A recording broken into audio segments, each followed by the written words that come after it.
Kemudian terkait dengan mengantuk, mohon izin, mohon maaf, itu lebih kembali pertama selain kepada niat adalah pengaturan waktu. Coba dicek. Mungkin ada kebiasaan yang menjadi kembali kebiasaan baru sehingga perlu adaptasi kembali. Ya, yang pertama misal belum terbiasa untuk bangun lebih awal, ya, dalam konteks subuh. Maka direncanakan dari awal bangun jam berapa, aktivitas disesuaikan. Alhamdulillah. Misal yang tadinya siangnya terlalu banyak aktivitas, dicek kembali mana yang betul-betul aktivitas pokok, yang lainnya istirahat.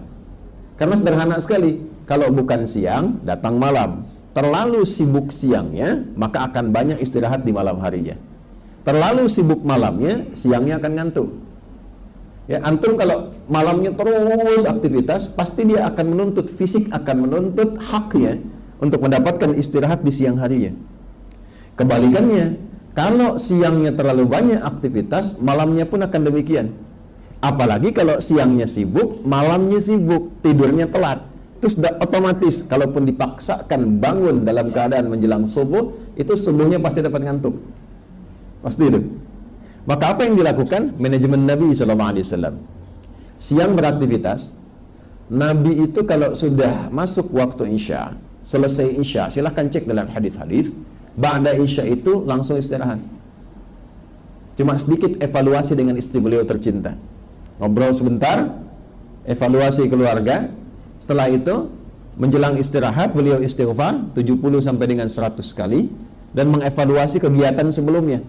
Karena perintah dari Allah, fa idza faraghta fansab wa ila rabbika farghab. Kalau telah selesai yang sebelumnya, dipersiapkan yang akan datang. Nah, ini bimbingan ini berlakunya yang pertama itu sebelum tidur. Jadi dibiasakan sebelum tidur, apapun itu dievaluasi dulu. Baik itu ibadah akhirat kita ataupun aktivitas dunia kita. Contoh, untuk yang akhirat, hari ini saya sholatnya dalam 5 kali itu berjamaah berapa kali? Cek dari subuh sampai Isya. Ya, bukankah keutamaan jamaah lebih baik daripada sendirian? Ya, sholatul jamaati afdalu min sholatil fardi bi 27 darajah. Salat jamaah lebih baik daripada salat sendirian. Berapa pahalanya? 27. Nah, kita sudah tahu 27 itu. Kemudian mohon maaf, dari subuh sampai dengan Isya berapa kali yang jamaah? Berapa kali yang sendirian? Misal, hari kemarin saya jamaahnya 4 kali, 1 belum. Satunya di waktu zuhur. Maka rencanakan, minta sama Allah supaya besok kita rencanakan zuhur berjamaah. Kalau perlu malamnya sudah dirinci. Subuh di masjid A, zuhur di masjid B, ya kan? Kemudian asar, maghrib sampai Isya. Saya tanya antum Jumatan hari ini akan di mana tuh? Hah? Kalau ya jelas di masjid, ya, masa Jumatan di rumah? Pasti di masjid. Direncanakan masjid mana? Sehingga dengan perencanaan itu kegiatan jadi terukur. Itu tiap malam lakukan.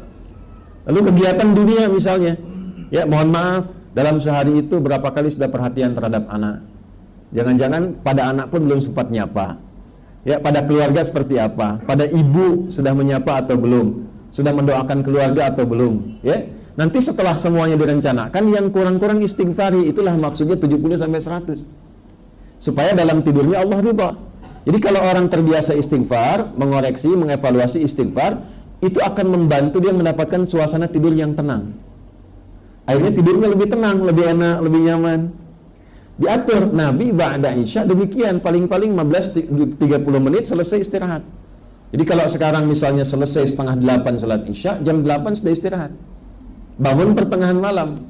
Ya, saya pernah mengukur itu dalam hadis, kalau kurang lebih setengah 8, jam 8 selesai, itu bangunnya kurang lebih jam setengah 2 lah. Rata-rata itu seperti itu. Setengah 2, kalau sepertiga malamnya setengah 3 kurang lebih. Kalau kekinian setengah 5 subuhnya, setengah 3 jam 3. Itu kalau kita bisa lakukan dari jam 8, 9, 10, 11, 12, 1, ya, kemudian 2, kurang lebih 5, 6 jam itu standar untuk metabolisme tubuh. Nah, itu butuh latihan. Kalau kita biasakan demikian, bangun standarnya 5-6 jam, tergantung jam berapa kita istirahat, itu tubuh akan menyesuaikan, dengan sendirinya terbawa. Nah, apakah Nabi pernah begadang? Pernah. Kalau ada perlunya. Ya, makanya kan rumusnya begadang, jangan begadang. Begadang boleh saja kalau ada perlunya. Nah, Nabi itu tercatat pernah begadang kalau ada perlunya. Apa di antara perlunya? Diskusi hukum. Masih ada hukum-hukum yang didiskusikan dengan sahabat, ya. Dalam konteks berjihad misalnya, Nabi memberikan fatwa, Nabi memberikan bimbingan, itu kadang-kadang sampai lewat. Kalau kita sekarang jam 10, jam 11, ya.